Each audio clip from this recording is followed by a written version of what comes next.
ઉપાસના જીન ચરણની અતિશય ભક્તિ સહિત મુનિજન સંગતિ રતિ અતિ સંયમ યોગ ઘટિત. સંપૂર્ણ સ્વરૂપને જેઓ પામ્યા છે એવા જીનની ઉપાસના કરવાની છે, પણ આ જીવ સંસારની ભક્તિ કરે છે.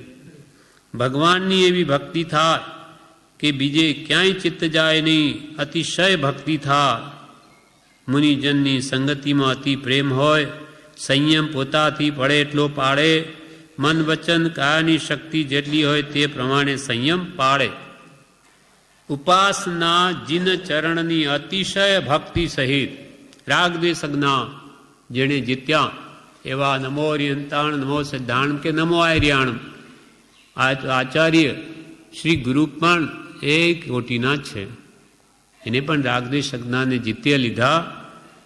એટલે આવા વિતરાગ પુરુષના ચરણ કમલની ઉપાસના અત્યંત ભક્તિ સહિત થાય. ઉપાસના જીન ચરણની અતિશય ભક્તિ સહિત અત્યંત પ્રેમપૂર્વક સંપૂર્ણ શુદ્ધ સ્વરૂપની પ્રાપ્તિનો લક્ષ્ય રાખીને ઉપાસના થાય. અને મુનિજન સંગતિ રતિ અતિ સંયમ યોગ ઘટિત. એટલે જીન મુદ્રા, જીન વિતરાગ દશાનો તો લક્ષ્ય. અને મુનિજન સંગતિ રતિ હતી.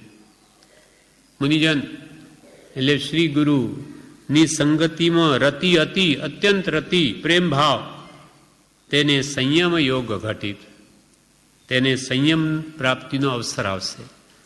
એટલે સદગુરુ આજ્ઞા અને જીન દશા નિમિત્ત કારણમાં આ બે નિમિત્તને જે સેવશે એ જન્મજરા મરણથી જરૂર રહિત થશે. ઉપાસના જીન ચરણની અતિશય ભક્તિ સહિત મુનિજન સંગતિ રતિ અતિ સંયમ યોગ ઘટિત. મુનિજનની સંગતિમાં અત્યંત રતિ, પ્રેમ ભાવ, ભક્તિભાવ આવે, તેને સંયમનો યોગ યથાવસરે પ્રાપ્ત થશે. અને શક્તિ હોય ત્યાં સુધી મન વચન કાયાથી સંયમ પાળા એટલો પાળે અને સંપૂર્ણ શુદ્ધ ચારિત્ર પાળવાની ભાવના રાખે તો કાળે કરીને તે થશે.